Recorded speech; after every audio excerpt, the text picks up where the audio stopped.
Hello, আসসালামু আলাইকুম। প্রিয় ৪৯তম বিসিএস পরীক্ষার্থী, নবাগত শিক্ষক শিক্ষাবৃন্দ, প্রীতি ও শুভেচ্ছা নেবেন। ৪৯তম বিসিএস প্রিলিমিনারি পরীক্ষা খুবই সন্নিকটে। আপনারা যারা পদার্থবিদ্যা অংশের প্রিপারেশন নিচ্ছেন, আমি তাদের উদ্দেশ্যেই আমাদের এই সপ্তডিঙ্গা টিউটোরিয়াল একাডেমির পক্ষ থেকে ক্ষুদ্র প্রয়াস।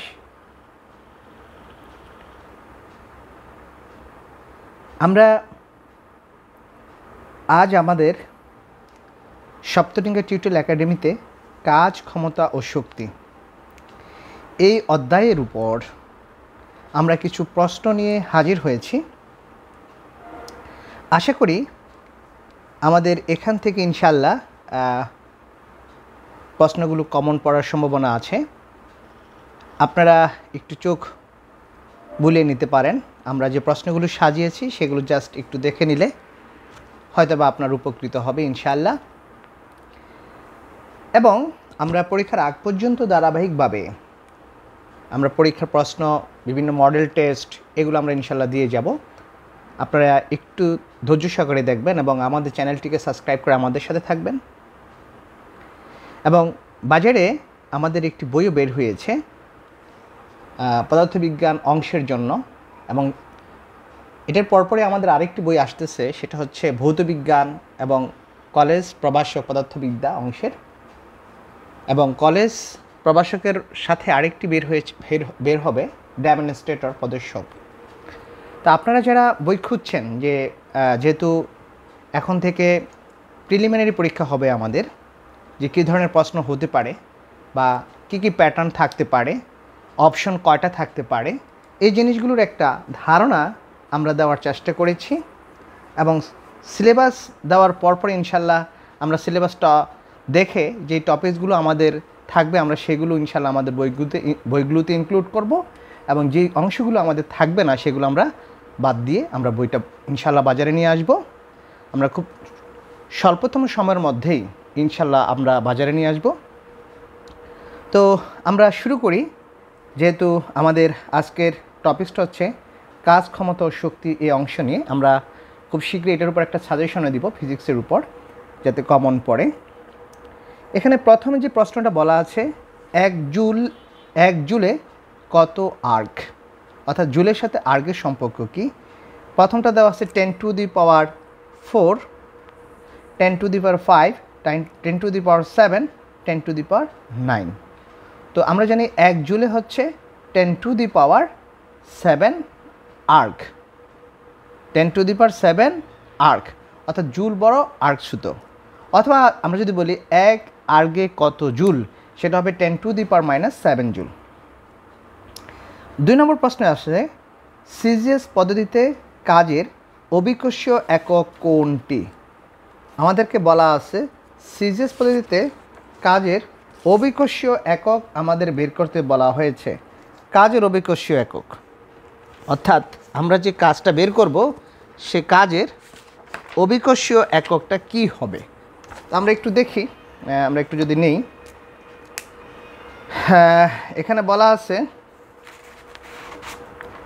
1 নম্বরে যেটা বলা আছে কাজের অভিকর্ষীয় একক দেওয়া আছে এখানে গ্রাম পার ওয়েট। 1 নম্বরে দেওয়া আছে গ্রাম ওয়েট, ওকে, এটা আছে গ্রাম ওয়েট। তারপর আছে ডাইন সেন্টিমিটার এবং গ্রাম সেন্টিমিটার পার সেকেন্ড, কোনটি নয়। এটা হচ্ছে আমার অভিকর্ষীয় কাজের। আমরা জানি কাজ, আমরা জানি W = F/x, এটা হচ্ছে কাজের আমার সমীকরণ। তো কাজের সমীকরণ যদি W = Fx হয়, F হচ্ছে আমার এখানে বল আর x হচ্ছে আমার এখানে সরণ বা বলের দিকে অতিক্রান্ত দূরত্ব। আর এটাকে লিখবো আমরা, Fকে লিখতে পারি mg/x, যেহেতু অভিকর্ষীয় ক্ষেত্রে বলা আছে তাহলে mgx আসবে। তাহলে mgকে আবার লেখা যায়, আমরা লিখতে পারি W আর x। তাহলে W এর একক হচ্ছে আমার, যদি আমরা mকে সিস্টেমে নেই, weight into weight into metre, অর্থাৎ এটা হচ্ছে ওয়েট ইন্টু মিটার। তো ওয়েটকে আমরা কি লিখব? ওয়েটকে আমরা লিখব কেজি, যেহেতু আমরা কেজিতে লিখি, সরি নিউটনে লিখি, নিউটন মিটার লিখতে পারি, নিউটন মিটার লিখতে পারি, যেহেতু আমার ওজনের একক হচ্ছে নিউটন।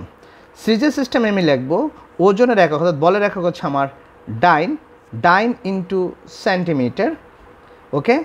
আর অ্যাপিএস পদ্ধতিতে আমরা লিখব ফাউন্ডাল ইন্টু হচ্ছে আমার ফুট। এটা হচ্ছে আমার অ্যাপিএস পদ্ধতিতে আমার কাজের অভিকর্ষীয় একক। তাহলে এখানে সঠিক অ্যান্সার হবে, আমাকে বলছে সিজিএস পদ্ধতিতে, সিজিএস পদ্ধতিতে অ্যান্সার হবে ডাইন সেন্টিমিটার। ওকে, এটা সিজিএস পদ্ধতি হবে ডাইন সেন্টিমিটার। 1 কিলোওয়াট কত? 1 কিলোওয়াট ড্যাশ ঘন্টা, 1 কিলোওয়াট ঘন্টা কত জুল? সরি 1 কিলোওয়াট ঘন্টা হবে, দ্যাট মিনস এটা হচ্ছে এরকম 1 কিলোওয়াট আওয়ারে কত জুল, 1 কিলোওয়াট আওয়ারে কত জুল। তাহলে আমরা জানি 1 কিলোওয়াট, আবার জুল কিসের একক? আমরা জুলে কনভার্ট করতে পারি। জুলটা কিভাবে বের করা হলো এখানে, সেটাও তো দেখতে হবে আমাকে কিভাবে আসছে। তো এখানে আমরা ওয়াট অ্যান্ড আওয়ার, 1 আওয়ারের সমান কত, আবার জুল হচ্ছে আমার W = F × X, কাজের একক জুল। যদি কাজের একক জুল হয়, P = W/T, ক্ষমতার একক কি? ওয়াট। তাহলে এখানে আমরা লিখতে পারি কাজের একক হচ্ছে P × T, অর্থাৎ watt into time, watt into time. তাহলে এখানে ওয়াটের জায়গায় আমার আছে কিলোওয়াট, তাহলে এটা লিখব 1000, 1000 লিখব, 1000 কি লিখব? ওয়াট। আর 1 ঘন্টা হচ্ছে 3600 আমার সেকেন্ড। তাহলে আমি এটাকে কি লিখতে পারি? দ্যাট মিনস আমি লিখতে পারি এটা হচ্ছে 10³ × 36 × 10², দেন এটা হচ্ছে ওয়াট ইন্টু সেকেন্ড। তাহলে আমি লিখতে পারি 36 × 10⁵, দেন ওয়াট ইন্টু সেকেন্ড। এটাকে লেখা যায় 3.6 × 10⁶, দেন ওয়াট ইন্টু সেকেন্ড, অর্থাৎ ওয়াট ইন্টু সেকেন্ড আমরা লিখতে পারি। তাহলে এই যে এককটা 3.6 ওয়াট ইন্টু সেকেন্ড, এই জিনিসটাকে আমরা কি লিখব এখন? যেহেতু আমাকে বলছে 1 কিলো সমান কত জুল, আবার এই যে ওয়াট ইন্টু, এই যে এখানে ওয়াট ইন্টু সেকেন্ড, এটাকে আমি লিখতে পারি 1 জুল। তাহলে এটার পরিবর্তে 1 জুল লেখা যায়, যেহেতু কাজের একক জুল, ক্ষমতার একক ওয়াট, সময়ের একক সেকেন্ড। তাহলে এটা লিখব 3.6 × 10⁶, ওয়াট ইন্টু সেকেন্ডকে লেখা যায় জুল। তাহলে এটা সঠিক অ্যান্সার হচ্ছে 3.6 × 10⁶। ওকে, ঠিক আছে। এটা আমরা আসতেছি এরপরে 5 নম্বর। 5 নিউটন একটি বলের ক্রিয়ায় সরল রেখা বরাবর একটি বস্তু 10 মিটার দূরত্ব অতিক্রম করে। ওকে, যদি কৃতকাজের পরিমাণ 25 জুল হয়, তবে বল এবং গতির দিকের মধ্যবর্তী কোণ কত? মধ্যবর্তী কোণ কত এটা বলা আছে। তাহলে বলছে 5 নিউটন, আমার এখানে বলের পরিমাণ অর্থাৎ F সমান হচ্ছে আমার 5 নিউটন। তাহলে 5 নিউটন একটি বলের ক্রিয়ায় সরলরেখা বরাবর একটি বস্তুকে 10 মিটার, আমার অতিক্রান্ত দূরত্ব H সমান হচ্ছে আমার 10 মিটার। তাহলে 10 মিটার দূরত্ব অতিক্রম করে যদি কৃতকাজের পরিমাণ 25 জুল হয়, অর্থাৎ W সমান হচ্ছে আমার 25 জুল। তবে বল এবং গতির দিকের মধ্যবর্তী কোণ কত? অর্থাৎ আমাকে বের করতে বলছে θ = হোয়াট। তো আমরা জানি কাজের একটা ফর্মুলা আছে, W সমান Fs cos of θ, আমরা এটা জানি। দেন W সমান হচ্ছে, এখানে Wর মান আছে 25, F এর মান আছে 5 × S এর মান 10 × cos of θ। তাহলে এখানে আমরা পাচ্ছি কত? দ্যাট মিনস cos θ আমরা পাচ্ছি 25 / 50, অর্থাৎ 1/2।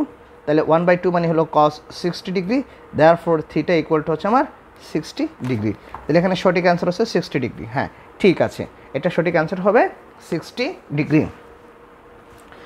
কাজ করার হারকে কি বলে, অথবা শক্তি স্থানান্তরিত হওয়াকে কি বলে? দুটো ব্যাপার।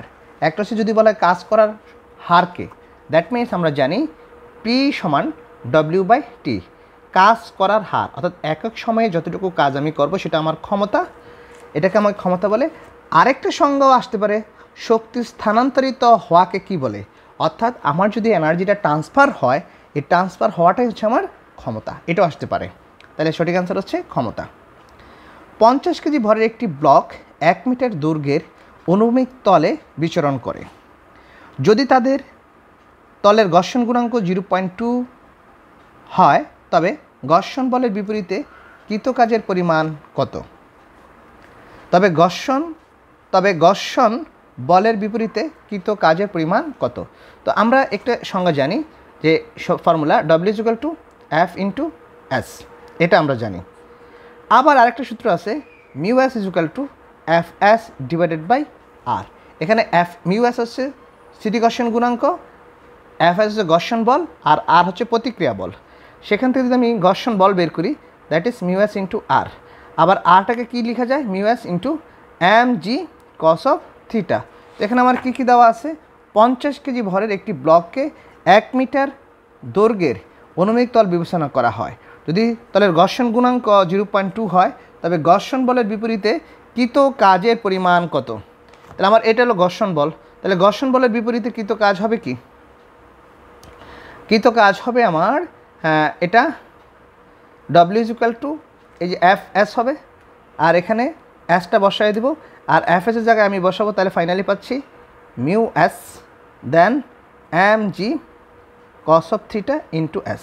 তাহলে এখানে μS এর মান কত? μS এর মান হচ্ছে আমার এখানে μS এর মান হলো 0.2। আমি বসাই দেব 0.2 বসাবো। তারপরে হচ্ছে আমার ইয়ে দেওয়া আছে 50, জির মানটা কি বসাবো আমার এখানে 9.8 cos of θ।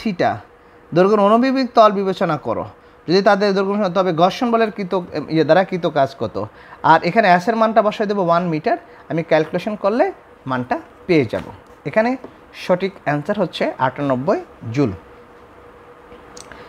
একটি বস্তুর উপর কৃত কাজ ধনাত্মক বলা হবে যদি বল এবং সরণের মধ্যবর্তী কোণ ড্যাশ হয়। অর্থাৎ আমরা জানি ধনাত্মক কাজ কীভাবে বের করি। আমরা ধনাত্মক কাজ আমরা জানি W = F × S এবং cos of θ বুঝতে হবে। তাহলে একটি নির্দিষ্ট কাজের জন্য বল এবং S যদি আমার ধ্রুবক হয় তাহলে θ সমান এখানে ভেরিয়েবল, অর্থাৎ θ যখন পরিবর্তন হবে তখন আমার W পরিবর্তন হবে। তাহলে আমরা বুঝতে পারছি, অর্থাৎ এই Wটার মান যদি বাড়ে তাহলে এটার মান বাড়বে, এটার মান যদি কমে তাহলে এটার মান কমবে, অর্থাৎ ডিরেক্টলি প্রপোর্শনাল। বাট এই যে আমার θ, এই থিটার মানটা হচ্ছে দুই রকম হতে পারে। যেমন এটা বল এবং সরণের মধ্যবর্তী কোণ θ, এই থিটার মানটা যদি আমার এই রেঞ্জের মধ্যে থাকে, ওকে, 180-র চেয়ে কমে থাকে, তাহলে সেটা কি হয়? আমরা ধনাত্মক একটা মান পেতে পারি, তাই কি না? এখানে হচ্ছে ধনাত্মক কোণ তখনই পাবো যখন আমার এই থিটাটা 0 থেকে 90 ডিগ্রির মধ্যে থাকে। 90 ডিগ্রির চেয়ে বড় হলে কিন্তু আমি সেক্ষেত্রে ঋণাত্মক কাজ পাচ্ছি। আবার আরেকটা কথা বলা যায়, আমার ধনাত্মক কাজ হচ্ছে যখন ডব্লিউর মান পজিটিভ হয়, আর ঋণাত্মক কাজ হবে যখন ডব্লিউর মান নেগেটিভ হয়। তাহলে থিটার মান ধনাত্মক হলে আমি ধনাত্মক কাজ পাবো, থিটার মান ঋণাত্মক হলে আমি ঋণাত্মক কাজ পাবো। তো দেখা যায় ধনাত্মক তখনই হয় যখন এই cos থিটার মান 0 হয়, আর cos থিটার মান 0 হলে সেটা হচ্ছে cos 0 মানে 1 মানে Fs, একটা ধনাত্মক কাজ পাওয়া যায়। তাহলে সঠিক অ্যান্সারটা হচ্ছে এখানে হলো আমার একটি বস্তুর উপর কৃত কাজ ধনাত্মক বলা হবে যদি বল এবং সরণের মধ্যবর্তী কোণ 0 ডিগ্রি হয়। ওকে, 60 ডিগ্রি হলে, তাহলে 60 ডিগ্রি হলে তো cos 60 ডিগ্রি মান হাফ, এটা তো ধনাত্মক হতে পারে, তাই না? আবার কোঅর্ডিনেট হিসাব করলে আবার সেটা চেঞ্জ হয়ে যেতে পারে, এই জন্য। তারপরে বলা আছে 30 গ্রাম ভরের একটি বস্তুর উপর একটি বল এমনভাবে ক্রিয়া করছে যে এর অবস্থান সময়ের সাপেক্ষে নিম্নের অপেক্ষক মোতাবেক ক্রিয়া করে। এখানে একটা মান দেওয়া আছে, সে মানটা যদি আমরা একটু দেখি কি মান দেওয়া আছে, যদি একটু খেয়াল করি এখানে সেটা আছে এরকম। আমরা যদি একটু দেখতে চাই,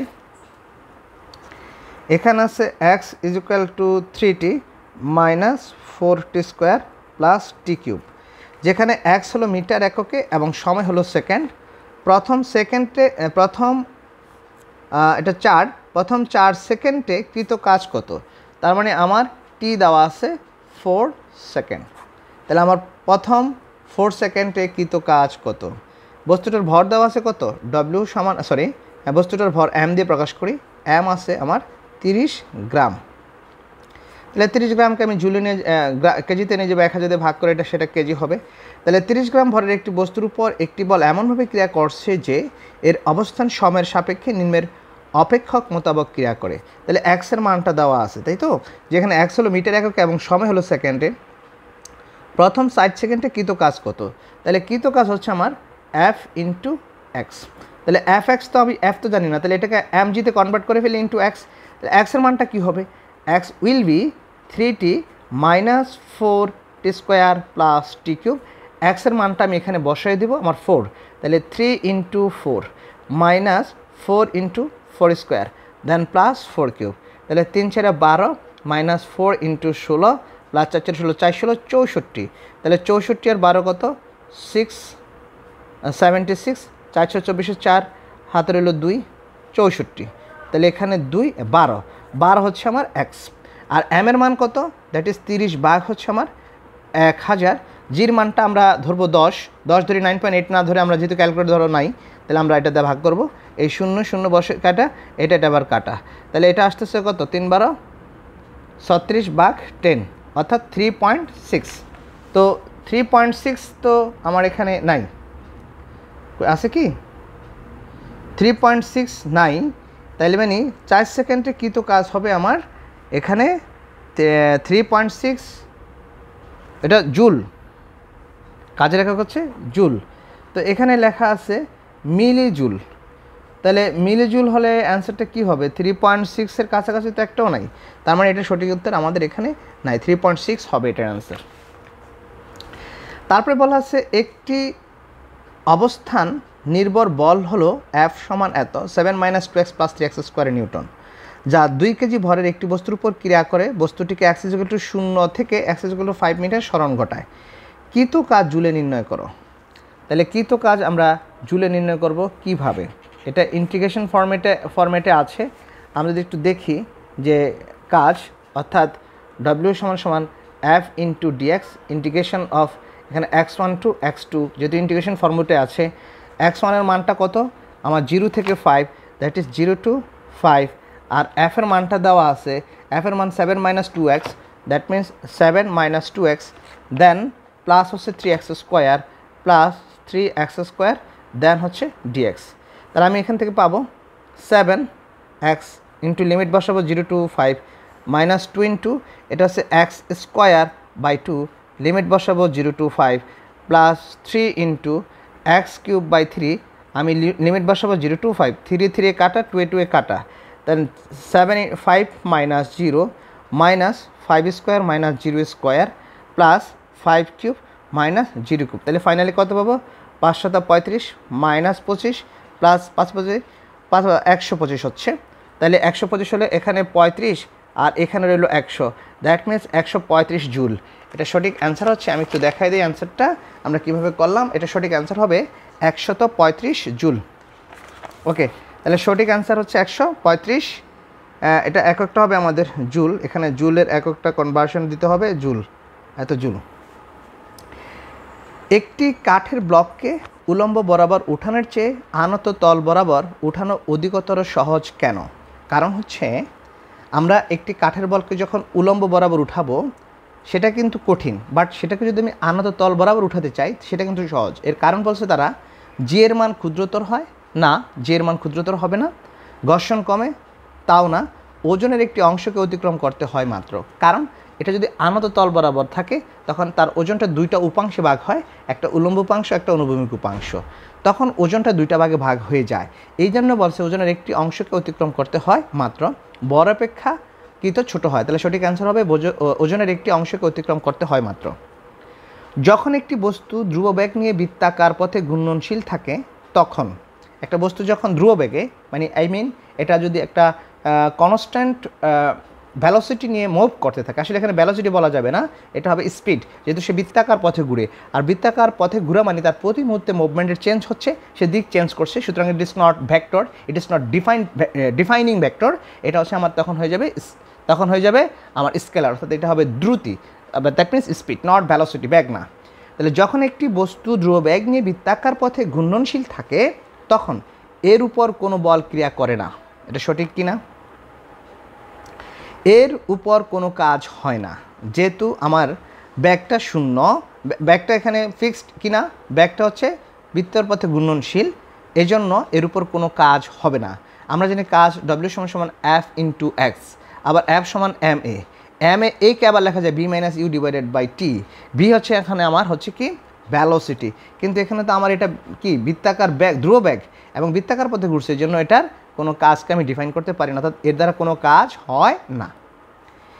একটি উল্লম্বভাবে নিক্ষিপ্ত বস্তুর শক্তি, আমি যখন একটা বস্তুকে উপরের দিকে নিক্ষেপ করব, সেটা প্রজেক্টাইল মোশন হোক কিংবা যে কোনো ধরনের সেটা হচ্ছে পার্টিকেল মোশন হোক, সেক্ষেত্রে সর্বোচ্চ বিন্দুতে সর্বোচ্চ, অর্থাৎ বস্তুর শক্তিটা কি হবে, সর্বোচ্চ বিন্দুতে সর্বোচ্চ হবে নাকি সর্বোচ্চ বিন্দুতে সর্বনিম্ন হবে নাকি সকল বিন্দুতে সমান হবে, কোনোটি না। এগুলো জাস্ট মনে রাখতে হবে।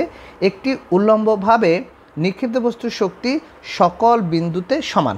ব্যাগ ভেরিয়েশন হতে পারে, ত্বরণ ভেরিয়েশন হতে পারে, কিন্তু শক্তি সর্ব জায়গায় কি সমান। এটা কিন্তু অনেকেই মনে করতে পারে যে সর্বোচ্চ বিন্দুতে সর্বোচ্চ হবে, সর্বনিম্ন বিন্দুতে সর্বোচ্চ হবে, এরকম না। আসলে সকল বিন্দুতেই সমান। আমরা জানি, আমরা যে ভরবেগের সংরক্ষণ শক্তি সংরক্ষণশীলতা নীতিতে জানি যে যেই বিন্দুতে আমি নেই না কেন সেখানে তার দুটো শক্তি থাকে, একটা বিভব শক্তি আর একটা হচ্ছে গতিশক্তি। এই দুটার যোগফলকে আমরা বলি যান্ত্রিক শক্তি বা মেকানিক্যাল এনার্জি। তাহলে একটা বস্তু যেখানেই যাক না কেন তার এই যান্ত্রিক শক্তি কিন্তু কনস্ট্যান্ট বা ধ্রুব থাকে। এটা হচ্ছে শক্তি সংরক্ষণশীলতা নীতি। সুতরাং সঠিক উত্তর হচ্ছে সকল বিন্দুতে সমান থাকবে। 800 নিউটন মিটার স্প্রিং ধ্রুবক বিশিষ্ট একটি স্প্রিংয়ের প্রসারণ 5 সেন্টিমিটার। 5 সেন্টিমিটার থেকে 15 সেন্টিমিটার প্রসারিত করতে কৃত কাজের পরিমাণ নির্ণয় করো। তাহলে এটা কিভাবে করা হবে? অর্থাৎ একটা স্প্রিং ধ্রুবক দিয়ে দিয়েছে, তাহলে 800 নিউটন পার মিটার স্প্রিং ধ্রুবক বিশিষ্ট একটি স্প্রিংয়ের প্রসারণ হচ্ছে 5 সেন্টিমিটার। 5 সেন্টিমিটার থেকে 15 সেন্টিমিটার প্রসারিত করতে কৃত কাজের পরিমাণ কত? তাহলে আমরা একটা সূত্র জানি যে স্প্রিং সম্প্রসারণের কৃত কাজ that means half K x square, half K x square. তো এখানে দুটো ঘটনা ঘটছে, একটা হচ্ছে 5 সেন্টিমিটার থেকে 15 সেন্টিমিটার প্রসারিত করতে কৃত কাজ। তাহলে সেক্ষেত্রে কৃত কাজটাকে আমি এভাবে ডিফাইন করতে পারি, অর্থাৎ ডেল ডাব্লিউ সমান W1 মাইনাস W2, অর্থাৎ W final minus W initial, that means half K x2 square minus half K x1 square. এখানে কে কমন নিই, অর্থাৎ হাফ কে যদি আমি কমন নেই that is x2 square minus x1 square. আমি এখানে x2 এবং x1 এর মান বসে স্কোয়ার করে বিয়োগ করে কের মান বসায় হাফ দিয়ে গুণ করে দিলেই আমি ফাইনাল রেজাল্টটা পেয়ে যাব। এখানে সঠিক অ্যান্সার এসেছে হচ্ছে 8 জুল। ওকে, আমি জাস্ট উপায়টা বলে দিলাম। যখন দুইটি সমান ভরের বস্তু স্থিতিস্থাপক সংঘর্ষে, এখানে সংঘর্ষে হবে, সংঘর্ষে লিপ্ত হওয়ার পর তাদের একটি স্থির হয়, তাহলে তারা একে অপরের প্রতি ড্যাশ গতিশীল থাকে। কি বলছে? যখন দুটি সমান ভরের বস্তু স্থিতিস্থাপক সংঘর্ষ, এখন আমাদের জানতে হবে হোয়াট ইজ ইলাস্টিক কলিউশন। স্থিতিস্থাপক সংঘর্ষ কী? স্থিতিস্থাপক সংঘর্ষ হচ্ছে সেই সংঘর্ষ যেখানে দুটি বস্তুর ভরবেগের সংরক্ষণশীলতা থাকবে এবং গতিশক্তির সংরক্ষণশীলতা থাকবে। ওকে, গতিশক্তির সংরক্ষণশীলতা থাকবে এবং ভরবেগের সংরক্ষণশীলতা থাকবে। তো দেখা যায় যে ইলাস্টিক কলিউশন এবং ইলাস্টিক কলিউশন দুটোর মধ্যে অনেক ক্ষেত্রে দেখা যায় যে ভরবেগের সংরক্ষণশীলতা নীতি মানে। তাহলে বোঝা গেল যে একটি বস্তু ইলাস্টিক কলিউশন হবে কিংবা ইনইলাস্টিক কলিউশন হবে সেটা নির্ণয় করার পদ্ধতি বা উপায় হচ্ছে তার গতিশক্তি সংরক্ষণশীলতা। তাহলে যখন দুটি সমান ভরের বস্তু স্থিতিস্থাপক সংঘর্ষে লিপ্ত হওয়ার পর তাদের একটি স্থির হয়ে যায়, তাহলে তারা একে অপরের প্রতি ড্যাশ গতিশীল হবে। আমরা দেখি তো কি গতিশীল হবে। এখানে আমরা আসছি, গতিশীল হবে কি, এটা হচ্ছে সরল রেখা বরাবর সমকোণে বিপরীতে কোনোটিই নয়। অর্থাৎ এটা একটা ফর্মুলা আছে, আমরা জানি যে স্থিতিস্থাপক সংঘর্ষ যখন হয় একটা স্থির হয়ে যাবে এবং অপরটি সমকোণে কিন্তু চলে যাবে যদি সেটা ইলাস্টিক কলিউশন হয়, আর যদি ইনইলাস্টিক কলিউশন হয় তখন কিন্তু সেটা সে মানবে না। একটি বলকে বাতাসে উল্লম্বভাবে নিক্ষেপ করা হলো। একটি বলকে যখন আমি বাতাসে ভার্টিক্যালি আমি যদি নিক্ষেপ করি, এর কোন বৈশিষ্ট্যটি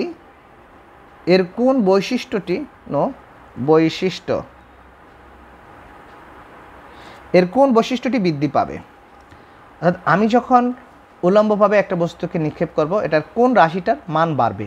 কি বিভব শক্তি বাড়বে, নাকি গতিশক্তি বাড়বে, নাকি ত্বরণ বাড়বে, নাকি কোনোটিই নয়? তাহলে মনে রাখতে হবে একটি বলকে বাতাসে উল্লম্বভাবে নিক্ষেপ করা হলে তার বিভব শক্তি বাড়তে থাকে, কারণ উচ্চতার সাথে বিভব শক্তি কিন্তু সমানুপাতিক।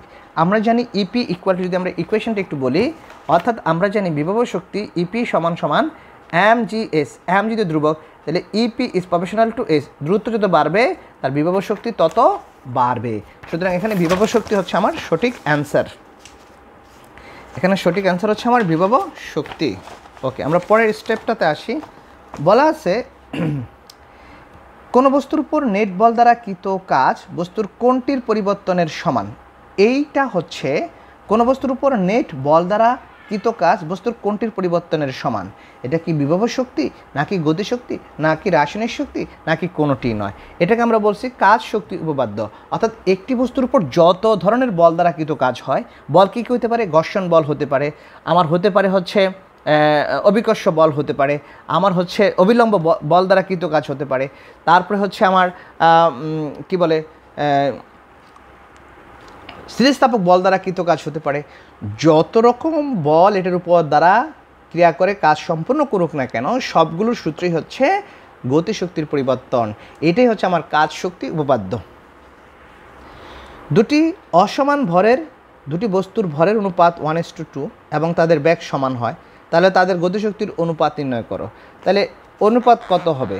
অর্থাৎ দুটি অসমান ভরের দুটি বস্তুর ভরের অনুপাত যদি আমরা এখানে দেখি, that means m1:m2 equal to হচ্ছে 1:2। তাহলে গতিশক্তির অনুপাত কত হবে? EK1 ডিভাইডেড বাই EK2 সমান সমান half m1 v1 square divided by half m2 v2 square. But এখানে আরেকটা কথা তারা বলে দিয়েছে যে তাদের ব্যাগ সমান। তাহলে ব্যাগ যদি সমান হয় তাহলে এটা ক্যান্সেল, এটা ক্যান্সেল। তাহলে আমি 1/2 অর্থাৎ যা আছে তাই থাকবে।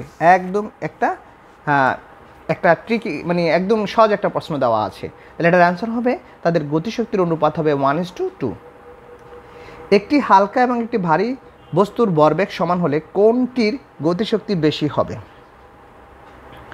একটি হালকা এবং একটি ভারী বস্তুর ভরবেগ সমান হলে কোনটির গতিশক্তি বেশি হবে? তাহলে ভরবেগ তার মানে হচ্ছে P1 equal to P2, P equal to m1 v1 সমান হচ্ছে m2 v2। তাহলে এখানে বলা আছে যে একটি হালকা এবং একটি ভারী বস্তুর ভরবেগ সমান হলে কোনটির গতিশক্তি বেশি। মানে যেহেতু এটা যদি ভারী বস্তু ধরি তাহলে এটার ভর বেশি আর এটার ভর কম। তাহলে ভর যদি কম হয় তাহলে দ্বিতীয় বস্তুটার ব্যাগ বেশি আর প্রথম বস্তুটার ব্যাগ কম। তাহলে যদি দ্বিতীয় বস্তুটার ব্যাগ বেশি হয়ে যায় তাহলে দ্বিতীয় বস্তুটার গতিশক্তি প্রথম বস্তুটার গতিশক্তি থেকে বেশি হবে, অর্থাৎ EK2 is greater than EK1। তার মানে হালকা বস্তুটার গতিশক্তি বেশি হবে। ওকে, উত্তর হচ্ছে হালকা বস্তু। একটি স্থির বস্তুর কি থাকে? শুধুমাত্র গতিশক্তি না, স্থির বস্তু তো গতি নাই, এই জন্য গতিশক্তি থাকবে না। শুধুমাত্র বিভব শক্তি উভয়ই ভরবেগ না, এটা শুধুমাত্র বিভব শক্তি থাকে আর ভরবেগ থাকবে না। কারণ ভরবেগ থাকতে গেলে তার কি থাকতে হবে? ব্যাগ থাকতে হবে। আর ব্যাগ শূন্য হলে তো সেটা তো আমরা ব্যাগ শূন্য, সুতরাং এটা আমরা কাউন্টে আনবো না। যখন কোনো বস্তুর ভর এবং ব্যাগ দ্বিগুণ করা হয় তখন এর গতিশক্তি বৃদ্ধি পায় 8 গুণ। কীভাবে? যেমন কোন ভর এবং ব্যাগ দুটোই দ্বিগুণ করা হলো, আমরা একটু দেখি। যেমন আমরা প্রাথমিক অবস্থায় এটার গতিশক্তি হচ্ছে হাফ m v স্কোয়ার। দ্বিতীয় ক্ষেত্রে যদি আমি বের করি, that means half, that is 2m into 2b then whole square equal to 1/2 2m into 4b square. তাহলে 4 দুগুণে 8, 8 ইন্টু 1/2 m b স্কোয়ার। তাহলে m b স্কোয়ার আদি গতিশক্তি, তাহলে 8 গুণ হবে। দ্যাট মিনস সঠিক অ্যান্সার হচ্ছে আমার এখানে 8 গুণ। ওকে, আমরা পরের প্রশ্নটিতে আসছি। একজন ভার উত্তোলক 300 কেজি ভরের একটি বস্তুকে ভূমি হতে 3 সেকেন্ডে 2 মিটার উত্তোলন করে। লোকটি কর্তৃক উৎপন্ন ক্ষমতা কত? ওকে, ক্ষমতা চেয়েছে। আমরা জানি ক্ষমতা P সমান সমান W/T, আবার W-কে লেখা যায় mg/s ডিভাইডেড বাই T। তাহলে এখানে কি কি দেওয়া আছে? একজন 300 কেজি, তাহলে m এর মান হচ্ছে আমার 300 ইন্টু জির মান আমরা 10 ধরি, h এর মান হচ্ছে লোকটি কর্তৃক 2 মিটার, এটা 2 মিটার আর 3 হচ্ছে কত? 3 সেকেন্ড। তাহলে 3 সেকেন্ড যদি আমরা ব্যবহার করি তাহলে 3 ইন্টু 100 300, তাহলে 300। আচ্ছা, এখানে আমরা 9.8 দিই, তাহলে 9.8 19.6 19.6 ইন্টু 100 অর্থাৎ 1960 ইয়েস 1960 ওয়াট। এটাই সঠিক অ্যান্সার, আমরা পেয়ে গেলাম 1960 ওয়াট। স্থিতিস্থাপক সংঘর্ষে খুবই ইম্পর্ট্যান্ট মনে রাখতে হবে, বলছে ভরবেগ এবং গতিশক্তি উভয় সংরক্ষিত থাকে।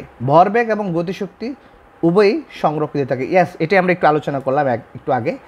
ভরবেগ এবং গতিশক্তি উভয় সংরক্ষিত থাকে না, না শুধুমাত্র ভরবেগ সংরক্ষিত থাকে না, না এটা ইনইলাস্টিক কোলিশনে থাকে, শুধুমাত্র যান্ত্রিক শক্তি সংরক্ষিত থাকে। তাহলে সঠিক অ্যান্সার হচ্ছে আমার ভরবেগ এবং গতিশক্তি উভয়ই সংরক্ষিত থাকে। একটি 20 কেজি ভরের বস্তু 6 মিটার পার সেকেন্ড বেগে 300 কেজি ভরের একটি স্থির বস্তুর উপর সংঘর্ষে লিপ্ত হলো। লিপ্ত হওয়ার পর তারা একই দিকে গতিশীল হলে গতিশীল অবস্থায় মিলিত ব্যাগ কত? এটা ভরবেগের সংরক্ষণশীলতা নীতি। দ্যাট মিনস সূত্রটা হবে m1u1 plus m2v2 equal to হচ্ছে m1 plus m2 into v। এখানে মিলিত অবস্থায় যে ব্যাগ সেটা আমরা পাবো। এবং এখানে আরেকটা জিনিস, যে এই যে দুটো বস্তু যখন মিলিত হয়ে অগ্রসর হয়, যে স্থিতিস্থাপক সংঘর্ষ, এটা সত্য হচ্ছে মোট 3টা আমরা আলোচনা করেছি। আচ্ছা, এরপর আসতেছে, আমরা এরপরে মান বসাই দিলে আমরা ক্যালকুলেশন করতে পারবো।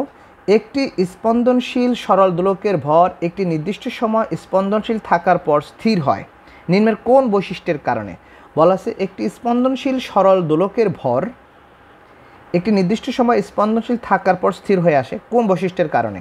অর্থাৎ এভাবে ঘুরতেছে একটা বস্তু, এভাবে ঘুরতেছে, একটা সরল দোলকই হোক, সেটা একটা নির্দিষ্ট সময় পর সেটা হয়ে যায় কেন, স্থির হয়ে যায় কেন? তাহলে সেটার ব্যাখ্যা কি? অভিকর্ষ বলের কারণে, নাকি সুতার টানের কারণে, নাকি বাতাসের বাধার কারণে, নাকি কোনোটিই নয়? মনে রাখতে হবে যে বাতাসের বাধার কারণে। যদি বাতাসের বাধা না থাকতো বা এই ধরনের কোনো ফোর্স যদি না থাকতো, তাহলে একটা সরলদোলক কিন্তু আজীবন শুধু স্পন্দন হতেই থাকতো। দেন দুটি সমান ভরের দুটি বস্তুর ব্যাগের অনুপাত 2:1 হলে তাহলে তাদের গতিশক্তির অনুপাত নির্ণয় করো। তাহলে গতিশক্তি হচ্ছে 1/2 mv², সমান ভরের, তাহলে ব্যাগের স্কোয়ার হবে, অর্থাৎ তাহলে 4:1 হবে, এটার স্কোয়ার, তাহলে 2 এর স্কোয়ার হলো 4 আর 1:1, অর্থাৎ 4:1 মুখে হিসাব করা যায়। এবং এদের অঙ্ক কিন্তু মুখে আসবে। মনে রাখতে হবে যে বিশেষ পরীক্ষাতে যে প্রশ্নগুলো আসবে সবই কিন্তু ম্যাথমেটিক্যাল টার্ম দিবে না, কারণ 100টা প্রশ্ন কিন্তু সলভ করা 1 ঘন্টার মধ্যে, এরকম যদি সবই প্রশ্ন দেয় সম্ভব না। এই জন্য কিছু আমাদের থিওরিটিক্যাল থাকবে, বেসিক থেকে প্রশ্ন আসবে, আর কিছু আসবে ম্যাথমেটিক্যাল টার্ম। তারপরে হচ্ছে একটি মসৃণ টেবিলের উপর, আমরা যদি একটু দেখি, একটি মসৃণ টেবিলের উপর একটি ব্লককে গতিশীল করার জন্য অভিকর্ষ বল mg কোনো কাজ করছে না কেন? এর কারণ এটি সরণের সাথে কত কোণ উৎপন্ন করছে। এটা হচ্ছে 0 ডিগ্রি, 180 ডিগ্রি, 90 ডিগ্রি, 60 ডিগ্রি। আমরা জানি উৎপন্ন কোণ হচ্ছে w = fs cos θ, আর cos θ মান 0 হলে উৎপন্ন কাজ 0, অর্থাৎ সেক্ষেত্রে cos 90 ডিগ্রি হলে 0 হয়, এই জন্য এটা হবে 90 ডিগ্রি। ওকে, পরের প্রশ্ন আমরা এটাও শেষ করলাম, পরে আসতেছি। এরপরে বলছে একটি বস্তুর উপর কৃত কাজ ঋণাত্মক বলা হবে যদি বল এবং সরণের মধ্যবর্তী কোণ হয় 180 ডিগ্রি। আমরা দেখেছি cos 180 ডিগ্রি মান মাইনাস, তাহলে ঋণাত্মক কাজ হবে যদি সেটা 180 ডিগ্রি বা তার চেয়ে বড় হয়। কাজ এবং শক্তির মাত্রা কি? কাজ এবং শক্তির মাত্রা হচ্ছে mL²T⁻²। ওকে, কাজের একক এবং শক্তির মাত্রা একই, অর্থাৎ আমরা জানি কাজ সমান WF × X। এখানে F এর এককটা মাত্রা সমীকরণ বলবো A কে আবার ভাঙাবো V/T, V কে ভাঙাবো S/T, তাহলে হচ্ছে S/T² দিয়ে আমরা বের করে ফেলবো, অর্থাৎ mL²T⁻²। নিউটনের কোন সূত্র থেকে কোনো সময় বল এবং ত্বরণের মাঝে সম্পর্ক স্থাপন করেন? নিউটনের কোন সূত্র যে কোনো সময় বল এবং ত্বরণের মাঝে সম্পর্ক স্থাপন করেন? এটা তো সহজ, প্রথম নাকি দ্বিতীয় নাকি তৃতীয় নাকি কোনোটা নেই? দ্বিতীয় সূত্র থেকে আমরা জানি F = ma। সংরক্ষণশীল বল দ্বারা কৃত কাজ যেমন অভিকর্ষ নিম্নের কোণটির উপর নির্ভর করে। আচ্ছা, সংরক্ষণশীলতা বল দ্বারা কৃত কাজ যেমন অভিকর্ষ নিম্নের কোণটির উপর নির্ভর করে। অভিকর্ষ কোণটির উপর নির্ভর করবে, তাহলে অতিক্রান্ত পথের উপর, অতিক্রান্ত দূরত্বের উপর, প্রাথমিক এবং শেষ অবস্থানের উপর, কোনটি নয়। এখানে একটু মনে রাখতে হবে, সংরক্ষণশীল বলের আমার মূল কনসেপ্টটা হচ্ছে আমার পথের ইয়েটা না, কোন পথে গেল সেটা না, জাস্ট প্রাথমিক এবং শেষ অবস্থানটাই আমার মুখ্য। তাহলে আমরা বলবো এখানে হচ্ছে প্রাথমিক এবং শেষ অবস্থানের উপর নির্ভর করবে। একটি আদর্শ স্প্রিং বল ভারসাম্য অবস্থানে থেকে নিম্নের কোণটির সমানুপাতিক। ওকে, আমরা জানি F is proportional to -x, তাহলে সরণের সমানুপাতিক এবং সরণের সমানুপাতিক বাট বিপরীতমুখী। আমরা একটু আগে দেখেছিলাম যে F is proportional two -x, এই সমানুপাতিক চিহ্ন উঠাতে গেলে একটা -kx টানছি, দেন এখান থেকে আমরা পেয়েছিলাম স্প্রিংয়ের বল ধ্রুবকের সমীকরণ। চাক্রিক প্রক্রিয়া স্প্রিং বল দ্বারা কৃত কাজ, অর্থাৎ একটা চাক্রিক প্রক্রিয়া যদি সাইক্লিক প্রসেসে যদি আমি স্প্রিং দ্বারা কাজ করি, মনে রাখতে হবে সেক্ষেত্রে কৃত কাজ হবে আমার 0। k/m এর মাত্রা, k/m এর মাত্রা m⁻², l⁻², t⁻², p⁻²।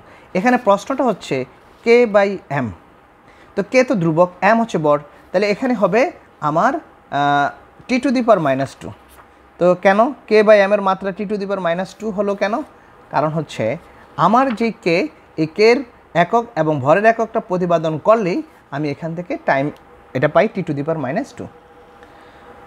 বলের সাথে সংশ্লিষ্ট কোন শক্তি বস্তুর স্থায়িত্ব প্রদান করে থাকে? মনে রাখতে হবে বলের সাথে সংশ্লিষ্ট কোন শক্তি বস্তুর স্থায়িত্ব প্রদান করে, অথবা নিম্নের কোন শক্তিটি কোন একটা বস্তুর স্টেবিলিটি প্রদান করে। স্টেবিলিটি প্রদান করা হচ্ছে কেমিক্যাল এনার্জি বা হচ্ছে রাসায়নিক শক্তি। এটা কি বিভব শক্তি না, গতিশক্তি না, যান্ত্রিক শক্তি না, তাহলে কি শক্তি? রাসায়নিক শক্তি।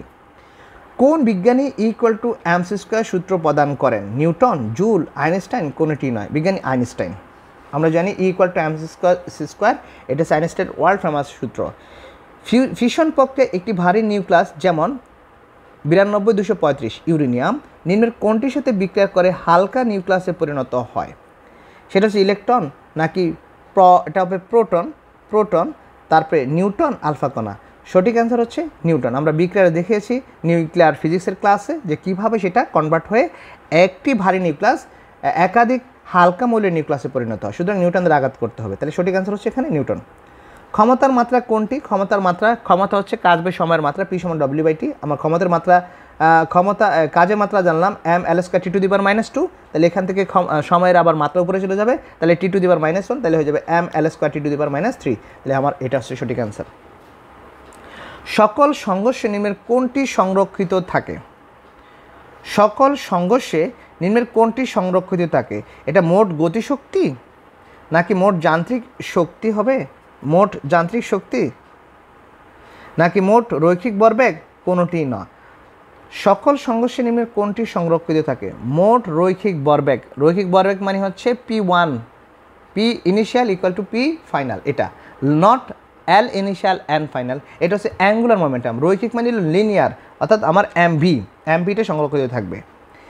প্রাথমিক গতিশক্তি = শেষ গতিশক্তি নিম্নের কোন সংঘর্ষে পরিলক্ষিত হয়?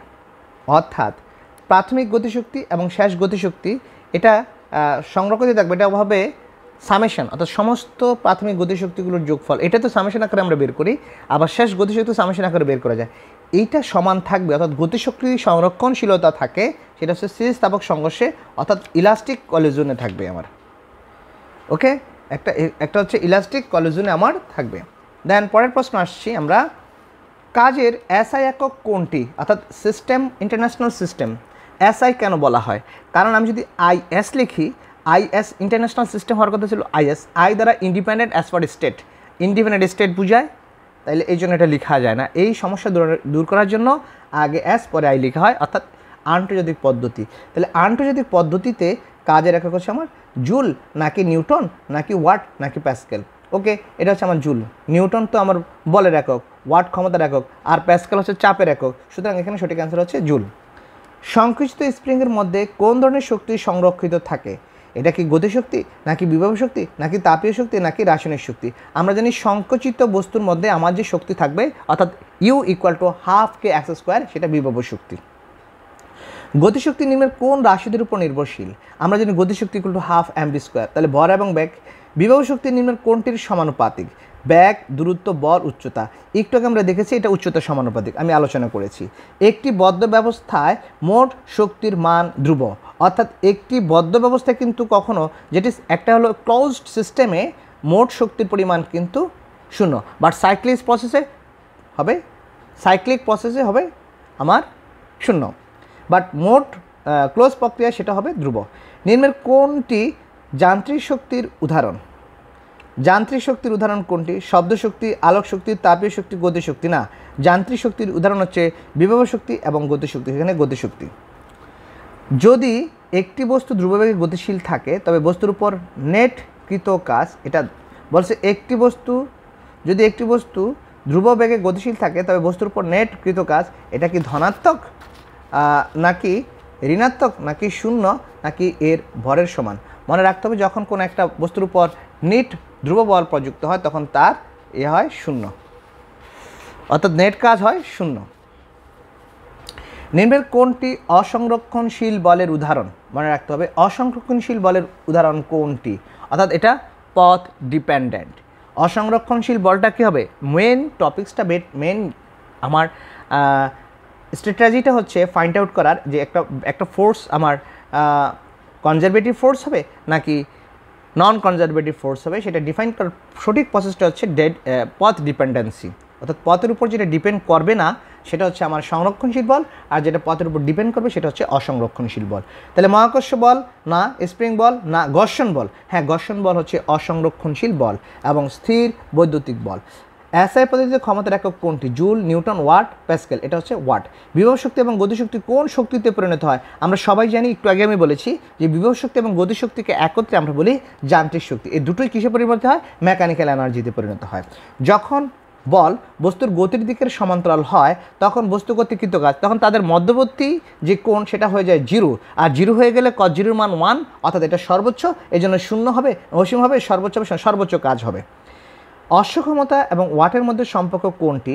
1 হর্স পাওয়ার হচ্ছে 746, এখানে বলছে 546 ওয়াট, 746 ওয়াট, 846 ওয়াট, 946 ওয়াট। আমরা জানি 1 হর্স পাওয়ার হচ্ছে 746 ওয়াট। প্রোটন, ইলেকট্রন, নিউটন এবং একটি বস্তুর ভরবেগ সমান হলে নিম্নের কোনটির গতিশক্তি বেশি? তার মানে ভর সমান, ভরবেগ সমান হলে আমাদের জানতে হবে যে কোনটির প্রোটন, ইলেকট্রন, নিউটন এবং বস্তুর ভরবেগ সমান। তাহলে ভরবেগ এমবি সমান নিম্নের কোনটির গতিশক্তি বেশি? তাহলে গতিশক্তি বেশি হবে যার হচ্ছে ভর কম। তা আমরা জানি ইলেকট্রনের ভর এখানে কম, ওকে, 9.1 × 10⁻31, আর প্রোটনের তো হচ্ছে 1.67 × 10⁻27, এটা বেশি, তাই না? নিউটনেরও বেশি, এই জন্য সঠিক অ্যান্সার হচ্ছে এখানে ইলেকট্রন। আর কণা তো অনেক, কণা হচ্ছে আমার অনেক হবে। ওকে, তারপরেরটা হচ্ছে আমাদের বলা আছে একটি বস্তুর মধ্যে তার কণাসমূহ ইতস্তত গতির কারণে কোন ধরনের শক্তি উৎপন্ন হয়?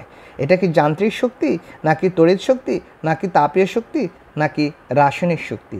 একটি বস্তুর মধ্যে তার কণাসমূহ ইতস্তত গতির কারণে হয় তাপীয় শক্তি। কোন প্রক্রিয়ায় সূর্য থেকে শক্তি মুক্ত হয়? এটা আমরা নিউক্লিয়ার ফিজিক্সও পড়েছি। নিউক্লিয়ার ফিশন নাকি নিউক্লিয়ার ফিউশন নাকি রাসায়নিক বিক্রিয়া নাকি দহন? এটা হবে নিউক্লিয়ার ফিউশনে, সূর্য এবং তারাতে নিউক্লিয়ার ফিউশন বিক্রিয়া হয়। রাসায়নিক যৌগের বন্ধনের মধ্যে কোন ধরনের শক্তি সঞ্চিত থাকে? হ্যাঁ, আমরা সবাই জানি এটা রাসায়নিক শক্তি, কেমিক্যাল এনার্জি। গতিশক্তি না, নিউক্লিয়ার শক্তি, তাপীয় শক্তি না, রাসায়নিক শক্তি। নিম্নের কোন শক্তিকে নবায়নযোগ্য শক্তি বলা হয়? অর্থাৎ রিনিউয়েবল এনার্জি কোনটি? রিনিউয়েবল এনার্জি হচ্ছে জীবাশ্ম জ্বালানি, যেটা, হ্যাঁ, নিম্নের কোন শক্তিকে নবায়নযোগ্য শক্তি বলা হয়? জীবাশ্ম জ্বালানি, নিউক্লিয়ার শক্তি, সৌরশক্তি, প্রাকৃতিক শক্তি। নবায়নযোগ্য শক্তি হচ্ছে আমার সৌরশক্তি, জীবাশ্ম জ্বালানি, নিউক্লিয়ার শক্তি, তারপরে হচ্ছে প্রাকৃতিক গ্যাস, এগুলো একটা সময় শেষ হয়ে যাবে, ওকে। সুতরাং এগুলো অনবায়নযোগ্য শক্তি, বাট সৌরশক্তি কিন্তু শেষ হবে না, এই জন্য এটা হচ্ছে নবায়নযোগ্য শক্তি। কঠিন পদার্থের স্পন্দনে কোন ধরনের শক্তি উৎপন্ন হয়? অর্থাৎ স্পন্দনে যখন সেটা অসিলেট করতে থাকে, ভাইব্রেট করতে থাকে, তখন তার মধ্যে শব্দ শক্তি উৎপন্ন হয়। এখানে যে শব্দগুলোর কথা বলা আছে, তড়িৎ শক্তিও না, আলোক শক্তিও না, নিউক্লিয়ার শক্তিও না, সেটা হচ্ছে শব্দ শক্তি। যখন কোনো বস্তুর উপর কাজ করা হয় এবং এর বেগ বৃদ্ধি করা হয় তখন যখন কোনো বস্তুর উপর কাজ করা হয় তখন এর বেগ বৃদ্ধি করা হয়। বেগ বৃদ্ধি করা হলে কী হয়? গতিশক্তি বাড়ে। বিভব শক্তি, গতিশক্তি, রাসায়নিক শক্তি, তাপীয় শক্তি। যখন কোনো বস্তুর উপর কাজ করা হয় তখন এবং এর বেগ বৃদ্ধি করা হয় তখন গতিশক্তি বাড়ে, এটা হবে আর কি কথাটা। অনুভূমিক দিকে গতিশীল একটি বস্তুর উপর অভিকর্ষ বল দ্বারা কৃত কাজ। অনুভূমিক দিকে গতিশীল একটি বস্তুর উপর অভিকর্ষ বল দ্বারা কৃত কাজ, সেটা কি হবে? ধনাত্মক নাকি ঋণাত্মক নাকি শূন্য নাকি বস্তুর উপর নির্ভরশীল। ওকে, তাহলে বলা আছে আমাকে এখানে বলা আছে যে অনুভূমিক দিকে গতিশীল একটি বস্তুর উপর অভিকর্ষ বল দ্বারা কৃত কাজ। তো অভিকর্ষ বল দ্বারা কৃত কাজ একটু বুঝতে হবে। এই হচ্ছে একটা বস্তু যাচ্ছে এইদিকে, অর্থাৎ অনুভূমিক বরাবর। অভিকর্ষ বলের তাহলে কোন দিকে? অভিকর্ষ বল তো খাড়া নিচের দিকে, খাড়া উপরের দিকে কাজ করে। তাহলে বল এবং সরণ এস, এই দুটোর মধ্যবর্তী কোণ theta is equal to 90 degree. আর কাজ সমান কি? ডব্লিউ সমান সমান F S cos of theta, that means F S into cos of 90 degree. আর কস 90 ডিগ্রি 0, মানে টোটাল কাজটা হচ্ছে আমার 0। সুতরাং ডাইরেক্ট বললেই হবে না যে এটা 0, আমরা ম্যাথমেটিক্যালি প্রুভ করে দেখাবো যে কীভাবে 0। তাহলে সঠিক অ্যান্সার হচ্ছে 0। আলোর শক্তি পরিমাপ করা হয় ড্যাশ দ্বারা। আলোর শক্তি পরিমাপ করা হয় কম্পাঙ্ক, তীব্রতা, বিস্তার নাকি দ্রুতি? কম্পাঙ্ক। আমরা একটা ফর্মুলা জানি, E equal to S mu. এই হলো কম্পাঙ্ক, এস হচ্ছে প্লাঙ্কের ধ্রুবক। এখান থেকে কিন্তু আমরা শক্তি বের করতে পারি। ওকে, তাহলে আলোর শক্তি পরিমাপ করা হয় কম্পাঙ্ক দ্বারা। যে প্রক্রিয়ায় বহিস্থ কোনো কাজ সম্পাদন করা হয় না তাকে বলে ড্যাশ। যে প্রক্রিয়ায় বহিস্থ কোনো কাজ সম্পাদন করা হয় না তাকে আইসোবরিক বলে, আইসোকোরিক বলে, অ্যাডিয়াবেটিক বলে, আইসোথার্মাল বলে। আমরা জানি আইসোথার্মাল, অ্যাডিয়াবেটিক এবং আইসোবরিক সকল প্রক্রিয়ায় কিন্তু কাজ সম্পন্ন করা হয়। আমরা থার্মোডাইনামিক্সে পড়েছি, সেখানে আমরা দেখেছিলাম কীভাবে বের করতে হয়। হ্যাঁ, nRT লন V2/V1 আমাদের সূত্র পড়েছিলাম, অথবা 1 গামা মাইনাস 1 লন nRT এরকম আমরা সূত্র পড়েছি। তো সেক্ষেত্রে আইসোকোরিকের ক্ষেত্রে কিন্তু কোনো সূত্র পড়িনি। সুতরাং সঠিক অ্যান্সার হচ্ছে এখানে আইসোকোরিক। তো আমরা আজকে এখানে 100টা প্রশ্ন আমরা এখানে পেয়েছি। তো আমরা 100টা প্রশ্ন ইনশাল্লাহ সলভ করলাম আজকে। আমরা পরবর্তী নেক্সট ক্লাসে আমরা পরবর্তীতে আরও ক্লাস নিয়ে আসবো, অথবা আমাদের টপিক ধরে ধরে বিসিএসের সিলেবাস ধরে ধরে আমরা ইনশাল্লাহ শেষ করব। আমরা এখানে আজকের ক্লাসটি সমাপ্ত করতে চাচ্ছি, আমরা দীর্ঘায়িত করব না, এবং আমরা রিকোয়েস্ট করব খুব শীঘ্রই যাতে আমাদের সপ্তদিনের টিউটোরিয়াল একাডেমির পক্ষ থেকে যে বইগুলো বাজারে আসছে আপনারা ইনশাআল্লাহ ধৈর্য সহকারে আমাদের বইগুলো যাচাই বাছাই করে নেবেন। এবং যদি মনে হয় যে না এটা অনেক ফ্রুটফুল এবং এখান থেকে আমার কমন পড়তে পারে, এবং আমরা দেখলাম যে অনেকে কমেন্টস করছে যে এখানে কোনো মডেল টেস্ট আছে কি না। আমরা এই পর্যন্ত আমাদের যে বিসিএসের যে বইটা আমরা বের করেছি বাজারে অলরেডি পদার্থবিজ্ঞানের, এটার উপর কিন্তু কোনো মডেল টেস্ট আমাদের বাজারে নাই, মডেল টেস্ট আমরা এখানে দিতে পারিনি সময় স্বল্পতার কারণে। ইনশাল্লাহ আমরা যে নিবন্ধনটা দিব সামনে, কলেজ নিবন্ধন অথবা ভৌতবিজ্ঞানের যে নিবন্ধন, সেখানে আমরা চেষ্টা করব সর্বাধিক মডেল টেস্ট সংযোজন করতে, যাতে করে এই মডেল টেস্টগুলো সলভ করলে অনেক প্রশ্ন এখান থেকে সলভ করা যায়। আমরা সেই আঙ্গিকে কিন্তু আমরা বইটা সাজাবো ইনশাল্লাহ, এবং আপনারা আমাদেরকে রেসপন্স করে আমাদের বইগুলো যাচাই বাছাই করে নিলে আমরা অনেকটাই আপনাদের প্রতি কৃতজ্ঞ থাকবো, এবং মনে করবো যে না আমাদের যে পরিশ্রম, আমাদের যে টার্গেট, সেটা আমরা ইনশাল্লাহ আমরা কাঙ্ক্ষিত অবস্থানে আমরা পৌঁছতে পারবো, এবং আপনাদের প্রতি আমরা আরও বেশি অনুপ্রাণিত হয়ে আরও বেশি আমরা আমাদের যে ক্লাসগুলো আসবে সেগুলো আমরা দিতে পারবো। আশা করি আমাদের এই ক্লাসগুলো রেগুলারলি যদি আপনারা একটু দেখে যান, ইনশাল্লাহ এখান থেকে অনেক প্রশ্ন ইনশাল্লাহ আশা করি ইনশাল্লাহ কমন পড়বে। কারণ এই প্রশ্নগুলো সেগুলি আপনাদের কাছে মনে হতে পারে এত সহজ প্রশ্ন, হ্যাঁ খুব বেশি কঠিন একটা করবে সেটা না। কারণ আপনাকে দেখতে হবে যে স্টুডেন্ট 2 ঘন্টার মধ্যে সব দাগাতে পারবে কিনা বা পারবে কিনা। হয়তো বা কিছু প্রশ্ন কঠিন আসবে, সেটা আপনার জন্য যেমন কঠিন আরেকজনের জন্য সেটা কিন্তু কঠিন। সেটা হতে পারে সেটা কোয়ান্টাম মেকানিক্সে হতে পারে, আমার সলিড স্টেট ফিজিক্সের ক্ষেত্রে হতে পারে, ক্লাসিক্যাল মেকানিক্সের জন্য হতে পারে, সেটা হতে পারে আমার হলো ইলেকট্রিসিটির জন্য, আমার স্ট্যাটিক ইলেকট্রিসিটি, যেমন এখানে বার্ডস-সাবার্টসের লতে আছে, অ্যাম্পিয়ার্স লতে আছে, বা ইন্ডাকশন রুল, ল্যান্সের ফর্মুলা। সেই ক্ষেত্রে আমার কিছু কিছু কঠিন প্রশ্ন আমরা সেগুলো তৈরি করেছি আমাদের বইয়ে। আমরা অলরেডি এখান থেকে আমরা দিয়ে দিব, আমরা ক্লাসগুলো দিব পর্যায়ক্রমে, আপনারা দেখে নেবেন ইনশাল্লাহ। আশা করি এখান থেকে অনেক প্রশ্নই কমন পড়বে। আর আমাদের সর্বশেষ আরেকটা রিকোয়েস্ট থাকবে, আমাদের চ্যানেলটিকে আপনারা সাবস্ক্রাইব করে আমাদের সাথে থাকবেন, যাতে আমাদের আপডেটগুলো আপনারা প্রতি মুহূর্তে পান। আমরা এই ক্লাসটি এখানে আর দীর্ঘায়িত করব না, এখানে সমাপ্ত করছি। আল্লাহ হাফিজ।